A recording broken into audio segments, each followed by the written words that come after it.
식물계의 숨은 영웅이 어둠 속에서 모습을 드러냈어요. 웅장한 나무와 화려한 꽃들은 잠시 자리를 비켜야겠네요. 자연의 소박한 녹색 카펫인 이끼를 과소평가해서는 안 됩니다. 새로운 연구에서 과학자들은 마침내 이끼 코드를 해독하고 이 작은 식물의 경이로움이 전 세계 생태계에 얼마나 중요한지 밝혀냈어요.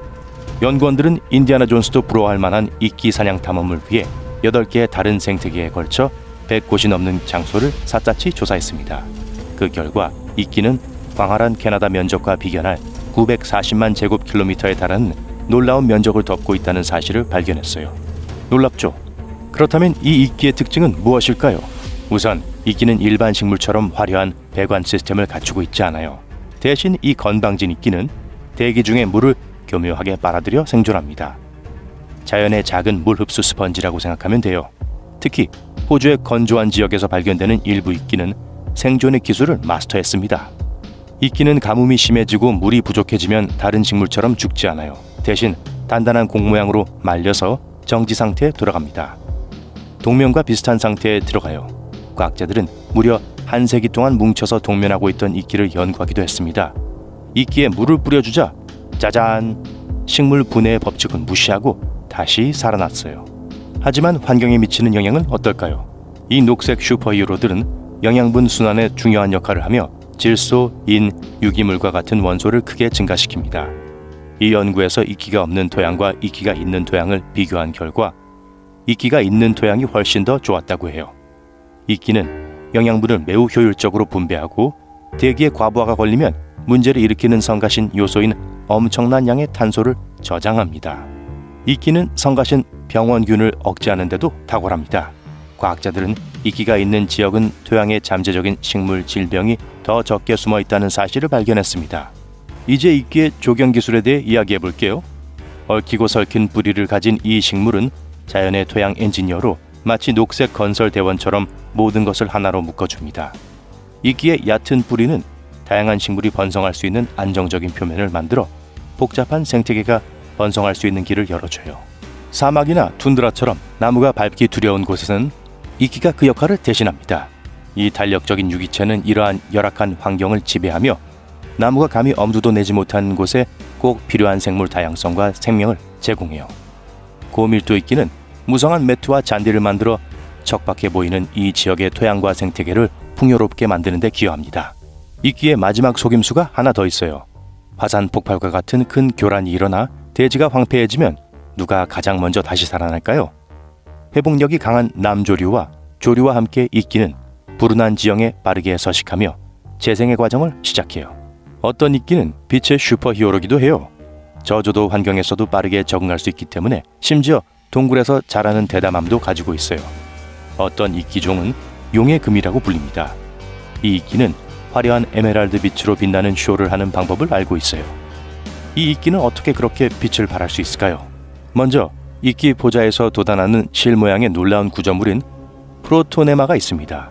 이 작은 경이로운 구조물 안에는 특별한 세포들이 이끼처럼 모여서 가능한 모든 빛을 흡수해요.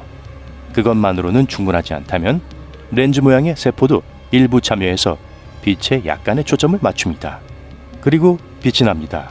빛이 반사되어 매혹적인 녹색 빛을 만들어내요. 마치 대자연이 선사하는 나만의 빛의 쇼를 보는 것 같아요. 일본의 몇몇 사람들이 이 식물을 천연기념물로 만들어 보기로 결정할 정도로 놀라운 광경입니다. 이끼는 동굴을 마법처럼 보이게 하기 위해서만 있는 것이 아닙니다. 동굴은 멋진 동물들의 훌륭한 보금자리이기도 해요. 캐나다 온타리오주의 점박이 거북을 예로 들어보세요. 이 거북들은 매서운 추위가 몰아치고 기온이 영하로 떨어지는 겨울이 되면 스페그넘이라는 이끼 밑에 몸을 숨깁니다. 다행히도 이 놀라운 이끼를 실제로 보기 위해 캐나다로 여행할 필요는 없어요. 영국에서도 이 이끼를 볼 수 있습니다. 물이끼는 마치 스펀지 카펫과 같아서 황야와 습지의 땅을 덮고 있어요. 식물의 진화에 초점을 맞춘 한 연구에서는 이끼가 지구 최초의 식물이라고 주장하기도 합니다. 적어도 엄밀히 따지면 그렇죠. 과거의 지구는 우리가 익히 알고 있는 무성한 녹색의 흔적이 전혀 없는 헐벗고 대머리 같은 행성이었어요. 관목도 나무도 단조로움을 깨기 위한 불 한 포기도 없었죠.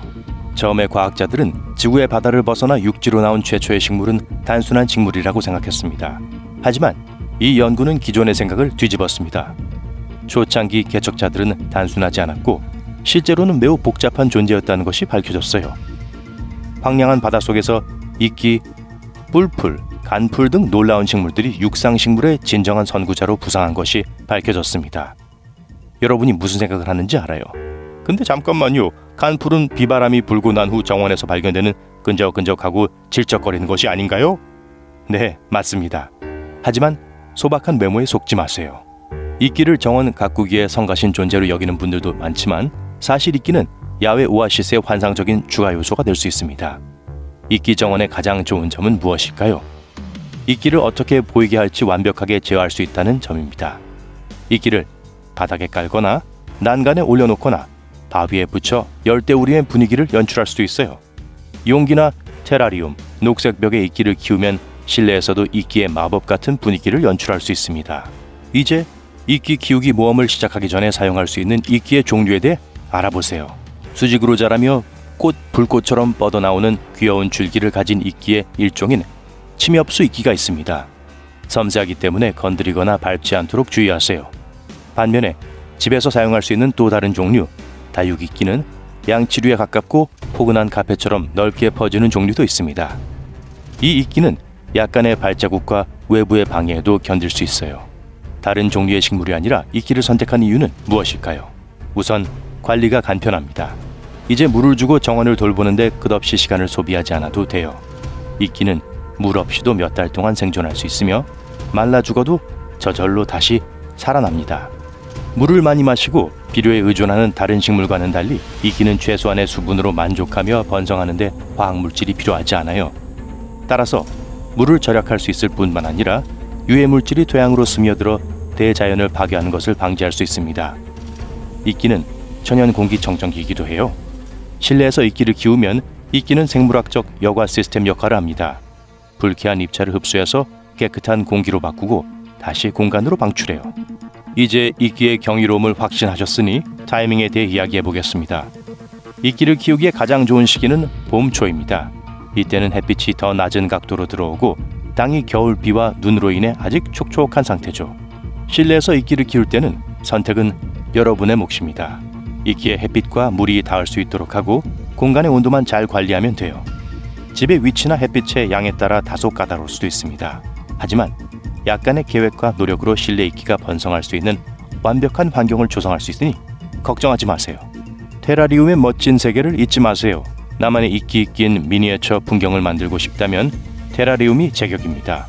유리 용기, 자갈 몇 개, 알갱이 숯, 화분용 흙, 이끼가 낀 카펫만 있으면 돼요. 마지막으로 굴러다니는 돌은 멀리하는 것을 잊지 마세요. 구르는 돌에는 이끼가 아시죠?